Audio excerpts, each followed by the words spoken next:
y lo han acompañado con esas palabras ya, cierta lealtad y cierta fidelidad. Y pues yo tengo una relación muy particular con el papel, con la lectura y la escritura, ¿cierto? Y siempre que se presenta la oportunidad cuento de que por haber ido a la escuela, yo comencé a leer y escribir en la casa, no en la escuela, ¿cierto? O sea, la iniciación a la lectura y la escritura sucedió en la casa. Y durante un tiempo yo pensé que todo el mundo leía y escribía, ¿cierto? O sea, a medida que fui creciendo, me di cuenta de que la gente podía ser iniciada en cómo se leía y se escribía, pero eso no quería decir que cultivara el hábito. O sea, que la gente no tenía el hábito de leer y no cultivaba el hábito de escribir, ¿cierto? Y que luego la vida lo comienza a volver muy funcional. Uno lee lo que tiene que ver con el trabajo, eventualmente lee los avisos clasificados porque tiene que trastearse de casa, porque tiene que buscar trabajo, ¿cierto? Pero la lectura se va volviendo como difícil y cada día es más complicado jubilarse, ¿cierto? Para pensar que cuando me jubile voy a leer en la biblioteca.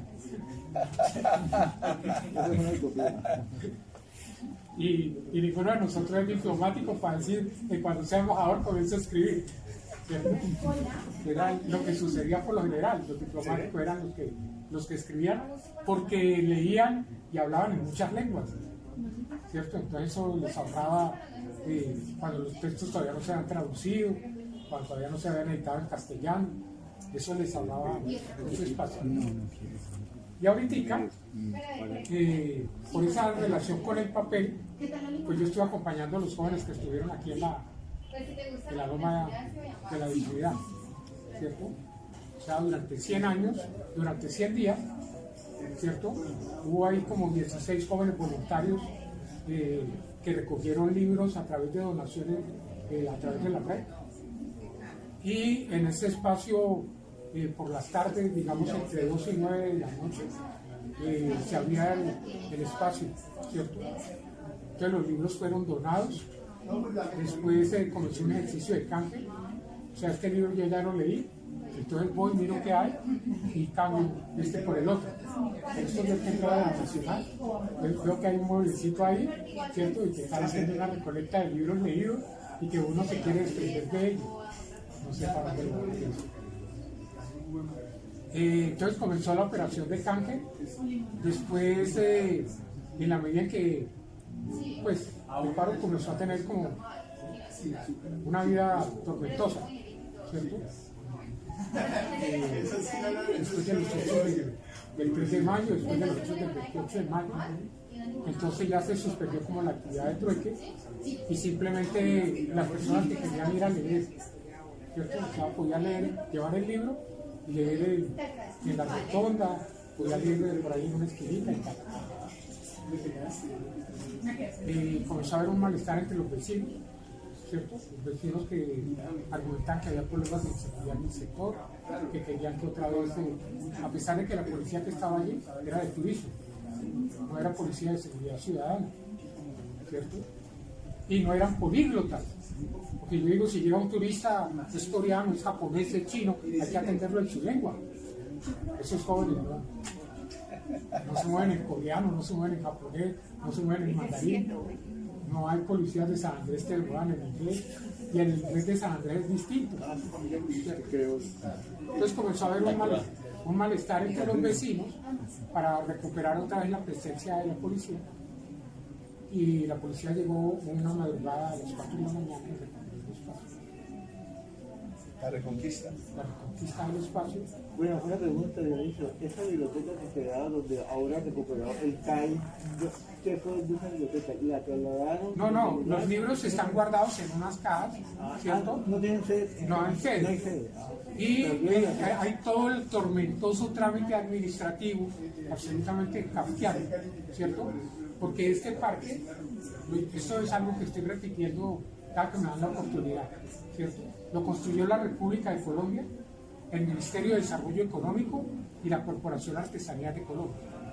O sea, la construcción del parque para convertirlo en un parque artesanal no fue una actividad del municipio, sino de la República, a través del Ministerio de Desarrollo Económico, a través de la Corporación de Artesanías de Colombia, porque la señora que era directora de Artesanías de Colombia era la esposa de un médico, ¿cierto?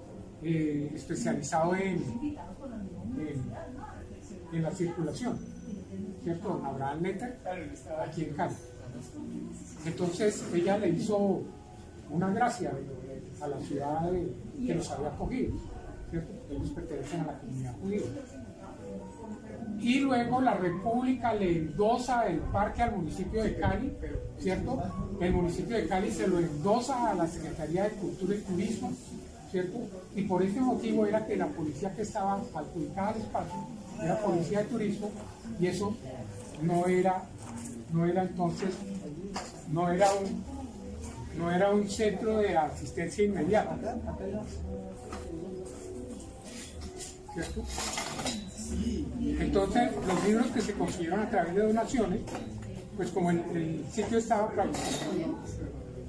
maltrecho por el estrujamiento que tuvo, ¿cierto? Pues los libros no se podían conservar allí, y hubo unos tiempos en que estuvo lloviendo mucho. Entonces, en distintas partes estuvieron guardados. Estuvieron guardados en la escuela, ¿cierto? Estuvieron guardados en una persona que es un boliviano, que es el del espacio musical, ¿cierto? Y en este momento están guardados.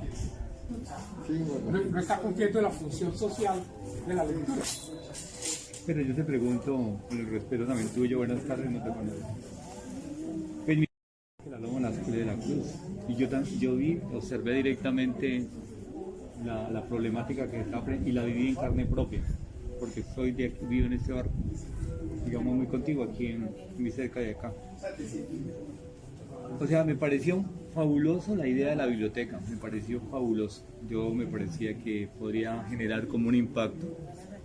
Pero directamente, yo me pregunto, los libros estaban directamente guardados, y para mí, ahorita tú dices que había el colectivo de lectura, pero yo nunca lo vi. Discúlpame, de pronto yo por mi trabajo nunca. O sea, tú decías que había, pues, que las personas leían en un espacio, ¿sí o no? Yo nunca lo vi, sinceramente por mi trabajo no creo que lo haya visto.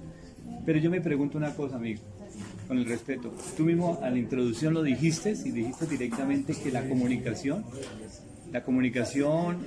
nos ha ido menguando, y quizás las nuevas tecnologías nos permiten directamente una comunicación como más cibernauta, digámoslo así. Entonces la pregunta es, hay unos espacios grandísimos, y me parece muy bueno el aporte tuyo, grandísimos, como la biblioteca departamental, un espacio subutilizado. La biblioteca de Confandi, un espacio subutilizado. La biblioteca de Centenario, un espacio subutilizado. Entonces, en esa medida, directamente, un pequeño laboratorio como esta biblioteca, ¿qué impactó? Es la pregunta. ¿Cuándo realmente los libros, yo también me di cuenta, los libros directamente no estaban cumpliendo? Otra cosa que a mí me impactó, con el respeto de todos ustedes, era que ese sector de ahí de la Loma, yo lo vi, lo presencié. Cuando vi la película de Pasolini, ¿cómo se llama?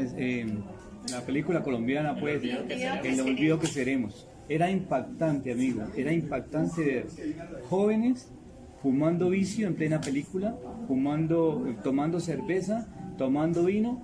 La película directamente, si 5 personas la vimos, fue mucho, porque se perdió el objetivo directamente de la película. Y allí, dentro de la misma caseta de la policía, digámoslo así, adscrita a la policía, lo que sea, se veía directamente consumo de licor y consumo de narcóticos. Entonces, eso para una comunidad tan contigua como esta, déjame decirte que no deja algo. Yo pensé directamente que realmente en la rotonda iba a haber la lectura como tal. El año pasado, antepasado a la problemática de la pandemia, hubo un señor, yo no sé, él trató directamente a través de la poesía. Y si iban 6 personas, era mucho. Eran los sábados. No, los miércoles. Entonces, yo sí te digo, pues de todas maneras me parece muy bueno pero eso hubiera tenido un impacto diferente, que los mismos universitarios que estudian literatura hubiesen traído niños, hubieran traído personas, que la misma comunidad hubiera visto un rol totalmente diferente, Sí, las cosas hubieran sido a otro Tú precio. conociste a Iván, el que manejó ese evento. Él convocó a concursos, él trajo gente, él trabajó mucho, pero pues a veces la comunidad no responde. Pero ahí yo tengo argumentos, ¿cierto? Y los he repetido en varias ocasiones. La Biblioteca del Centenario no es una iniciativa del municipio de Santiago de Cali, ¿cierto? Llegando más o menos el tiempo de 1910, los estudiantes que estudiaban en el Colegio Santa Librada eran personas notables, ¿cierto? O sea, la persona que podía matricularse y permanecer como un estudiante regular no era el hijo de un carpintero, ni de un latonero, ni de una costurera, ¿cierto? Eran personas notables, como don Demetrio Vázquez, por ejemplo, ¿cierto? Demetrio García Vázquez. Entonces, en el mismo colegio, los estudiantes del colegio habían ido creando una biblioteca, y ese recito donde ellos leían, en los estudiantes, se llama la biblioteca del instituto, ¿sí? Del instituto literario que tenían los estudiantes. En 1910, al conmemorarse el centenario de la República, o al menos del grito, ¿cierto? Y del acta, los estudiantes le donaron al municipio su biblioteca, la biblioteca del instituto, ¿cierto? Y el municipio de Santiago de Cali en 1910 no le dio una sede, no le dio un recinto a esa donación de libros, ¿sí? Entonces, la biblioteca deambuló por muchos sitios, ¿cierto? Por muchos sitios, y fue el padre de Sabaski, que era de la familia Sabaski, la familia del relator de Cali, ¿cierto? El señor que le comenzó a dar orden a la biblioteca y comenzó a tener una revista para informar de los libros que llegaban a la biblioteca y hacer canje. Esa revista se llamó Libros y Biblioteca, ¿cierto? Y consultarla ahí en la Biblioteca del Centenario es un drama, ¿cierto? Y la biblioteca departamental no es una biblioteca que algún gobernador por fomentar la lectura, ¿cierto? Y la escritura hubiera tenido la iniciativa. Es la biblioteca privada del señor Jorge Garcés Borrero, ¿cierto? El que inició el laboratorio Jorge Garcés Borrero, el que inició la clínica de Nuestra Señora de los Remedios. Y una vez muerto el señor Jorge Garcés Borrero, ¿cierto? Su hijo Diego Garcés Giraldo es gobernador en un periodo bastante tormentoso de la ciudad y no sabe qué hacer con la biblioteca de su papá, pero él es el gobernador del departamento, ¿cierto? Entonces ahí en la avenida Sexta, donde ahora está ese edificio azul horripilante, ¿cierto? Que atienden el adulto mayor, lo han trasladado allá y durante un tiempo hubo unas oficinas del CISBEN. Allí el gobernador construyó un edificio muy bonito, ¿cierto? Para las personas que ya tienen cierta edad, debieron haberlo conocido en la avenida Sexta, que tenía jardín, ¿cierto? Tenía una antesala, tenía fichero y tenía una sala de lectura que daba al jardín, ¿cierto? Pero vuelvo otra vez y señalo, es la biblioteca privada del señor Jorge Garcés Borrero, que eso es 1870, 1950, toda la historia de la farmacia, el laboratorio, la manejaba Paco España. ¿Sí? Y todo esto para subrayar, ¿cierto? Para subrayar. Yo no niego lo que usted dice, ¿cierto? Que los jóvenes beban, que los jóvenes quemen marihuana, que los jóvenes compren pepas y tal y pascual, ¿cierto? Pero yo digo, de alguna manera uno se tiene que explicar, ¿cierto? ¿Por qué los eventos son patrocinados por la industria de licores del Valle? ¿Cierto? La fuente de recursos para pagar durante un tiempo a los maestros era el alcohol, ¿cierto? Y el alcohol obviamente está relacionado con la industria de la noche y con la industria de los prostíbulos, ¿sí? Entonces uno ve como la doble moral también, ¿cierto? Por una parte, tener la cuestión del matrimonio religioso. Los que no son creyentes tienen matrimonio civil, ¿cierto? Pero por otra parte, tanto los unos como los otros visitan por las noches, muy discretamente, el prostíbulo, ¿cierto? Y en el prostíbulo, o usted pone la botella de Blanco del Valle, ¿cierto? Que en el sitio ya le vale, por decir algo, 100.000 pesos, ¿cierto? O ha comprado en San Andresito, donde los que traían el tabaco y traían el alcohol eran militares que usaban los mismos aviones de la dotación oficial, ¿cierto? O sea, los cartones de tabaco y las cajas de whisky no llegaban en el transporte privado, sino en el transporte oficial. Entonces ponen la botella de whisky y ahí uno dice, ¿cierto? Bueno, ¿cómo es la poesía amorosa en Cali? ¿Cierto? O sea, las personas del idilio, del requiebro, de la serenata, del balcón de pasillo, ¿cierto? ¿A dónde están esos poetas? Ah, bueno, que yo no soy tan lírico. Ah, bueno, ¿dónde están los relatos? ¿Cierto? Los relatos, por ejemplo, de la primera visita al prostíbulo, ¿cierto? ¿Dónde está la novela? Y yo ahora repito, Jorge Isaac cuando escribió La María, ¿cierto? Estaba de inspector del camino de Buenaventura a Agua, y en medio de toda cantidad de mosquitos, antes de los 30 años, con lámpara Coleman sin máquina de escribir, hace ese relato prodigioso, ¿cierto? En estos días allí, justo por este tipo de conversaciones, me encontré con un familiar de Isaías Gamboa, ¿cierto? Tuvimos una pequeña diferencia por desinformación que yo tenía en torno a la vida de Isaías Gamboa y volví a leer la novela, ¿cierto? Y Isaías Gamboa escribe esa novela viniendo de Valparaíso a Cali, ¿cierto? Y también la escribe antes de los 30 años. A propósito, ¿qué saben de María Teresa Gamboa? ¿Recuerdan a María Teresa? Sí, claro.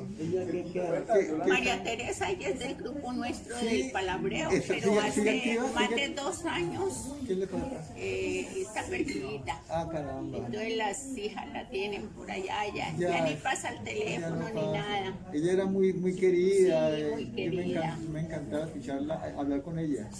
Escribir, ¿cierto? Claro, en eso tiene usted razón. ¿Cómo se fomenta? ¿Cierto? O sea, ¿cómo hace uno para que la gente, ahora le decía yo a una niña, para que lea el contrato de trabajo? O sea, es tan importante conseguir trabajo que cuando uno finalmente consigue trabajo, uno firma, pero no lee el contrato de trabajo, ¿cierto? Y cuando le llega la liquidación del primer sueldo, uno firma, ¿cierto? Sin ver si la liquidación es correcta o no. A uno le dice, firme aquí la planilla, y uno firma. Entonces, obviamente, estos eventos que son muy grandiosos, o sea, ¿por qué nos reuníamos los sábados en Confami? ¿Cierto? ¿Por qué asumió Danilo la tarea de continuar con las reuniones todos los sábados? Solamente en pandemia unos meses lo suspendió, ¿no? 2 meses. Los 2 meses nomás. Y hemos continuado. Hemos seguido con la vida. Y luego yo comparo mucho, o sea, siempre hubo una bronca entre Popayán y Sonsón, ¿cierto? Porque todos los trámites religiosos de la partida de bautismo, la partida de matrimonio, la partida de función, todos esos trámites religiosos había que hacerlos a través de la administración episcopal, de la iglesia, ¿cierto?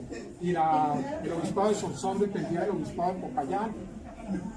Pero uno dice, en Medellín no se hubiera fomentado tanto la lectura por parte de la alcaldía, ¿cierto? Si Naciones Unidas, que es muy reciente, y UNESCO, que es muy reciente, no establece la biblioteca piloto de Medellín. O sea, eso no es de la República de Colombia, no es de la Gobernación de Antioquia, no es del municipio de Medellín, sino fue una iniciativa de Naciones Unidas a través de UNESCO de establecer por primera vez una biblioteca piloto en Medellín, ¿cierto? Y adjudicarle al lado de la biblioteca piloto de Medellín la Facultad de Bibliotecología adjunta a la Universidad de Antioquia, ¿sí? Y hoy en día prácticamente el patrimonio cultural, literario de Medellín reposa en la biblioteca piloto de Medellín, ¿cierto? Los nadaístas nacieron, ese grupo en Medellín, se desprendió un pequeño grupo en Cali y los de aquí han donado sus archivos a la Biblioteca Piloto de Medellín y no a la Biblioteca del Centenario ni a la Biblioteca Pública de Ciudad Bolívar. El archivo de Andrés Caicedo Estela, la familia trató de que quedara en la Biblioteca Jorge Garcés Borrero y finalmente fue trasladado a la Biblioteca Vicente Larango de Bogotá, porque los problemas administrativos hicieron imposible que la biblioteca... Pero qué paradójico eso, ¿no? Que siendo de aquí y ir a parar. La de todo Zuleta también fue todo el archivo, toda la todo el biblioteca. archivo de las partituras del maestro no, el maestro Valencia, Antonio María Valencia, están en la biblioteca de la EAFIT en Medellín. ¿Por qué hemos dejado perder ese patrimonio? Pues esa es la pregunta. O sea, Pero mira, es que uno lleva libros a la biblioteca departamental, incluso a la Universidad del Valle. Un médico amigo nuestro llevó todos sus libros de medicina y no se los quisieron recibir porque no hay dónde ubicarlos. La biblioteca departamental no te recibe libros, no hay dónde ponerlos. Pero no, Por eso también se llevaron a Andrés Caicedo y se llevaron al maestro Zuleta para Medellín. No hay Lo que dónde pasa- ubicarlos. Pero es que realmente lo curioso es que le digan, yo entiendo eso, por supuesto que donde no caben, no caben, eso lo entiendo. Pero al mismo tiempo digo, hombre, ¿cómo me van a decir, cómo me van a decir que la Luis Ángel Arango no está llena? O sea, es como decirme, aquí no tenemos espacio, pero en la Luis Ángel sí hay, en la Biblioteca Nacional sí hay. Ahí es donde más debe haber. Es decir, allá el asunto es, si no hay espacio, hágalo. Así es sencillo. Y vuelvo a lo que yo estaba diciendo ahora. Entonces los caleños simplemente nosotros miramos impávidamente y vemos pasar las cosas por delante y dejamos que nos arrebaten un patrimonio simbólico esencial de nosotros. Uno, Andrés Caicedo, uno podría decir lo que quiera, si le gusta la calidad de los cuentos de Andrés o no, si le gusta que viva la música o no, lo que usted quiera. Pero lo cierto del caso es que Andrés Caicedo, a las buenas y a las malas, es un símbolo de un momento histórico preciso de Cali. Y para nosotros no debiera ser indiferente en absoluto que se lo llevaran. Es decir, ¿usted cree que si Andrés Caicedo fuera paisa, los de Medellín van a dejar que eso se vaya a Luis Ángel Arango? Dicen, vea, si hay que tumbar el edificio, contejer y construir una biblioteca, lo hacemos. hay una hay una identidad local, ¿cierto? Hay un espíritu local en Medellín, en Antioquia, eso es innegable. Yo que también tengo vicios parecidos a los de Danilo, miro las reseñas literarias en el periódico, ¿cierto? De vez en cuando entro a la librería para ver qué es lo que hay. Acabo de adquirir y leer, ¿cierto? Las memorias de Álvaro Tirado Mejía, ¿cierto? Álvaro Tirado Mejía tiene 81 años, ¿cierto? Su tesis de abogado fue ese libro de introducción a la historia económica de Colombia. Y el libro fue editado por él se graduó en la Universidad de Antioquia. El libro fue editado por la Universidad Nacional de Colombia, Departamento de Publicación y Extensión Cultural, en 1971. Él se graduó en el 68, ¿cierto? Ese libro le sirvió para poder ir a París y matricularse en su doctorado, ¿cierto? Por el hecho de ser abogado, por haber publicado, entonces ya le eximieron una cantidad de exámenes, ¿cierto? Y con eso hizo un trabajo sobre el Canal de Panamá, ¿cierto? Y el libro él se lo publicaron en la carreta. Y ahorita en la Universidad Nacional, ¿cierto? Y Random House acaban de publicar sus memorias a los 81 años, ¿cierto? Y obviamente muestra todas las dificultades y tropiezos, ¿cierto? Ha tenido muchas dificultades, pero cuando uno ve hay un elemento importante, ¿cierto? Y era que su papá fue médico ginecobstetra, y pues el médico ginecobstetra de una ciudad como Medellín termina conociendo a todo el mundo. Entonces el niño era el niño consentido también de todo el mundo, ¿cierto? Uno trata de vivir la clínica de Occidente de Cali, ¿cierto? Fue como la primera clínica moderna. ¿Qué pasó ahí? ¿Cierto? Todos esos médicos vinieron de la Universidad del Cauca, de la Universidad Nacional, porque la Universidad del Valle todavía apenas estaba comenzando. Yo le dije, ¿a dónde vamos a parar eso? En esto, Este señor termina comprando bibliotecas de abogados y de médicos que los hijos no quieren. Eso es increíble. en estos No, sí, días, perdóname, sí, a mí me llegan a la casa 20, 30, 50 libros porque los van a echar a la basura. Los van a echar a la basura. Entonces yo busco a quién le paso, a quién le paso. Ya me pusieron la salvadora de los libros. Mi hermana estaba con alguna cosa de un apartamento y llegué yo al apartamento, estaba desocupado y los libros en el suelo y los obreros trabajando y los libros tirados entre las pinturas y todo. Y le digo, ¿y esos libros? Y me dicen, no, eso todo es para la basura. Y empiezo yo a recoger todos estos libros de un abogado que se murió y la biblioteca quedó allí. Y el hijo decía, yo vivo en Bogotá, ¿yo qué voy a hacer con eso? ¿Boten eso? en estos días, ahora que decía el tema de Álvaro Tirado Mejía, le decía yo a mi mamá, con esta entrevista que hizo María Isabel Rueda a Lucy Nieto de Samper, que la hizo hace como 15 días, yo decía, ¿usted se imagina un libro tan lindo que saldría de conversaciones con Lucy Nieto? Una señora de 98 años que literalmente ha visto pasar la República por la sala de la casa. O sea, todos los ministros de todos los presidentes y ministros de la República Liberal eran íntimos de su papá. Y debían ir a tomar té con colaciones pues con la mamá y toda la cosa. Esta es... O sea, una niña de 5 años que debía saludar al ministro. Hola Pepe, ¿cómo estás? Eso tiene que ser una cosa preciosa.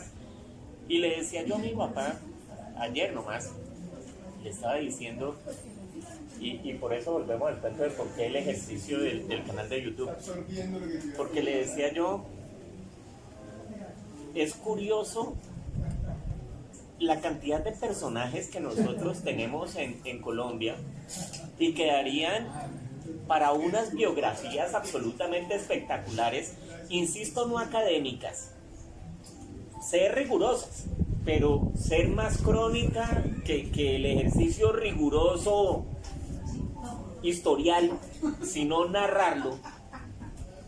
Yo digo, una biografía bien puesta, por ejemplo, de Alfonso López Pumarejo, una cosa en la cual en el imaginario está que el choque de López es con el Partido Conservador y el gran choque de López fue con el sector más de derecha del Partido Liberal, que le dice a López, hombre Alfonso, esto de la revolución en marcha cuando estábamos en las elecciones está bien, pero esto ya de que estemos hablando en serio, perdona Alfonso, pero pues eso tampoco es así. El uno ponerse a pensar, ¿qué rayos hace que un futuro presidente de la República nazca en Honda? Es que Honda está lejos hoy, ahora en el siglo XIX. ¿Dónde está? Más cerquita del París. Sí. Entonces, hay una gran cantidad de personajes y cómo nosotros no tenemos esas historias y no tenemos eso. Si nosotros no somos capaces ni siquiera de valorar a los personajes, mucho menos vamos a valorar los libros. Y una cosa que es curiosa es que nosotros decimos que es que los gringos son una partida de filisteos incultos y entonces Piero dice que aprenden historia en las grandes producciones cinematográficas. Usted llega a Harvard con una biblioteca y tal, y en Harvard no le dicen que no, en Harvard acomódela ahí y ahí vamos viendo qué hacemos con él y vamos extendiendo el sistema de bibliotecas. El archivo de Gabriel García Márquez está en Texas. Sí, correcto. O sea, usted le lleva una cosa de esas a una universidad de Estados Unidos y los gringos más se demoran en decir, acomode, después vemos. Pero nosotros no somos capaces de hacer eso. Yo tengo una experiencia muy bonita, ¿cierto? Yo tuve la oportunidad de ir a una reunión de la Organización Mundial de Propiedad Intelectual, que la coordina la OMPI a través, tiene la sede en Suiza. Y nos reunimos en Trinidad y Tobago, en Puerto España. Era una reunión para discutir sobre propiedad intelectual. Y era una reunión de las Américas.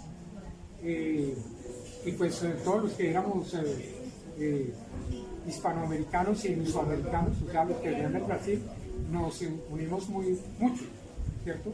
Porque los que más molestaban eran los abogados americanos con la cuestión de la piratería en música y en cine, ¿cierto? Pero ahí yo conocí el administrador de la Oficina de Derechos de Propiedad Intelectual, que está en los Estados Unidos adscrita a la Biblioteca del Congreso, ¿cierto? O sea, la biblioteca que tiene la biblioteca más grande del mundo. El AZ está adjunta al Congreso, ¿cierto? Y el señor llegó y me dijo, tenga usted la plena certeza de cuando usted llegue a Bogotá, ¿cierto? Usted va a tener toda la información de cómo nosotros en los Estados Unidos, a través de la Oficina de Propiedad Intelectual de la Biblioteca del Congreso, administramos el asunto. Y cuando yo llegué y abrí los correos, el primer correo que había llegado era el de él, ¿cierto? Y obviamente el archivo de historia de las Américas, ¿cierto? Que está almacenado ahí en la Biblioteca del Congreso en Washington, es prodigioso. Sí, y las bibliotecas. La Biblioteca Pública de Nueva York tiene una historia también muy tormentosa, o sea, no fue fácil establecer la biblioteca. No, para nada. Y de hecho la Biblioteca Pública de Nueva York pasa más o menos unos 80 años dificilísimos, hasta que a finales del siglo XIX dos figuras dicen, bueno, organicémonos, que son casi nadie, pues John Pierpont Morgan y John D. Rockefeller son los que dicen, bueno, vamos a organizar la biblioteca. Y le montan el primer consejo, porque hasta ese momento eso era un tema medio de junta de acción comunal y tal, y ellos dicen, vamos a montar un consejo formal, y ahora un consejo donde sentaban Rockefeller y Morgan, era un consejo, pues, ahí tenemos que ver qué hacemos. Y, entre otras, hay un cuento que a mí me encanta, lo repito mucho, que después de todo este proceso, John Morgan muere en 1912 y a él se le hace velación en el hall de entrada de la biblioteca pública. Ahí es donde se vela. El edificio es muy bonito. El edificio es una belleza y cuando uno entra a las salas, cuando pasa del hall, eso es una cosa espectacular. Algún día haré videos sobre la biblioteca. Y el asunto, en una anécdota que a mí me encanta, Morgan deja su fortuna, $80 millones, y $80 millones del año 12, es toda la plata que usted quiera. Y John Rockefeller mira la cosa desde las alturas de sus $450 millones y es fama que en el entierro murmura absolutamente consternado y pensar que todos creíamos que era rico.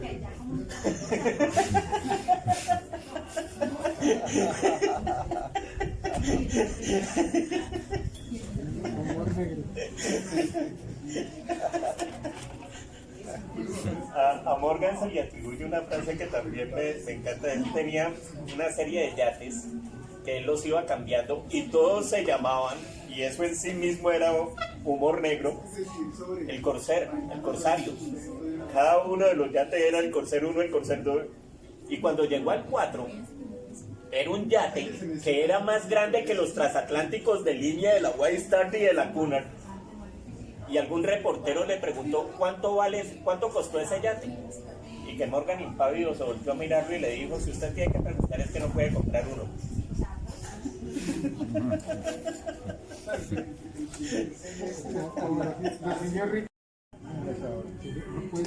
No puede ser que uno vea los libros de contabilidad con casos imaginarios de 1950 en los Estados Unidos, vea libros de administración de empresas, bueno, esos ya son más modernos, ¿cierto? Pero nada tiene que ver con cómo se han hecho los negocios en las Américas.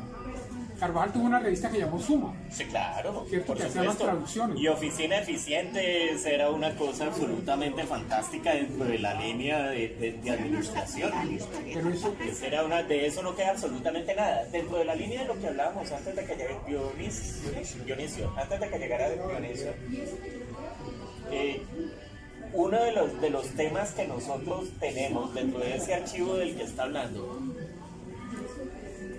la primera exposición de artes gráficas modernas de toda América Latina, desde México hasta Buenos Aires, la tuvimos nosotros aquí en Cali, en 1971. Todo lo que fueran afiches, pósters, carátulas de libros, etcétera, fue una exposición a todo dar. Venía gente del resto de América a ver eso. De eso no queda un solo libro. No Hubo queda. la convocatoria para hacer el afiche de los Juegos Panamericanos. Ajá. Y Propal donó toda la cartulina, ¿cierto? Y hubo una relación una simbiosis muy particular. El gerente de Cartón de Colombia era un antioqueño, creo que era un Gustavo Gómez, ¿cierto? Bueno, Y el antioqueño. gerente de Cartón de Colombia y el gerente de Propal se ligaron mucho con el taller de artes gráficas de la tertulia, ¿cierto? Y todo eso fue para diseñar todo el elemento iconográfico de los Juegos Panamericanos.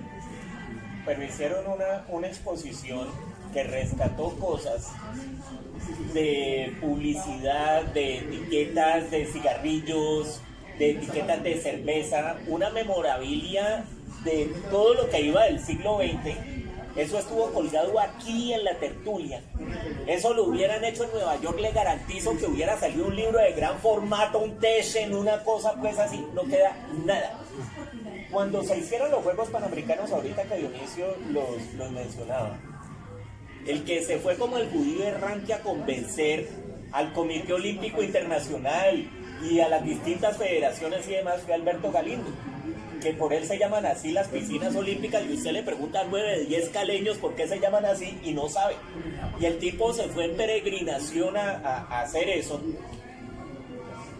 Y la empresa Carvajal edita un libro que es algo así como, yo digo, yo le pudiera poner las manos encima a un ejemplar de eso. Se llamaba Cali, Ciudad de América. Alberto Galindo era uno de los gerentes de Carvajal y tuvo el apoyo permanente de don Manuel. Cali, Ciudad de América, Carvajal lo edita y se producen 500 ejemplares. Eran para los proveedores. Que eran, no, eran para los presidentes de los comités. A promover. Se repartieron por toda América para que votaran por Cali. Ese libro, hay distintas crónicas que dicen que es el libro de gran formato más bonito que se ha producido en toda la historia de Colombia, y se lleven los cachos cualquier cosa que haya hecho Villegas Editores y lo hace ver como un aficionado. Y tuvo que ser una cosa absolutamente espectacular. Usted se imagina un gran formato que sea solamente 500 ejemplares.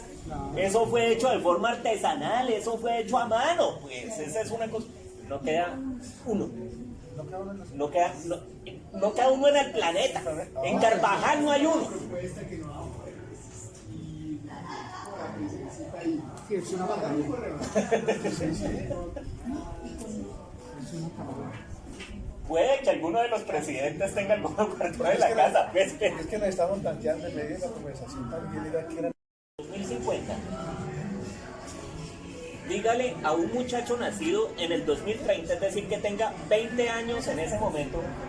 Nos encontramos en la esquina de la FES. A ver, me cuenta si el muchacho llega. Y la FES fue la institución de economía social más importante y más poderosa que tuvo esta nación. bien angustiosa, bien negra del asunto. No, y la otra pregunta de cultura general. Al frente de la iglesia, ¿La Merced? no, de la avenida Sexta, San Judas. San Judas, el edificio que hay al frente, Mejía Jaramillo, creo que es Mejía Escobar. Mejía Escobar. Mejía Escobar, este edificio es un edificio Salmona. Sí. O sea, yo lo vine a saber mucho tiempo Sí, después. ese es un ¿cierto? edificio. Es un edificio Salmona, es la primera construcción de Salmona en Cali. Hablando de cosas perdidas, el Museo Chato Buenaventura. El Museo de Ciencias Naturales. De O Carlos sea, Lima. la alucinación mía infantil Era el del tigre, era, Trucho. no, y la colección de mariposas nocturnas Ah, de sí, sí, Achicayá. sí. O sea, yo deliro por volver a ver las mariposas nocturnas de Achicayá. Eso para mí fue...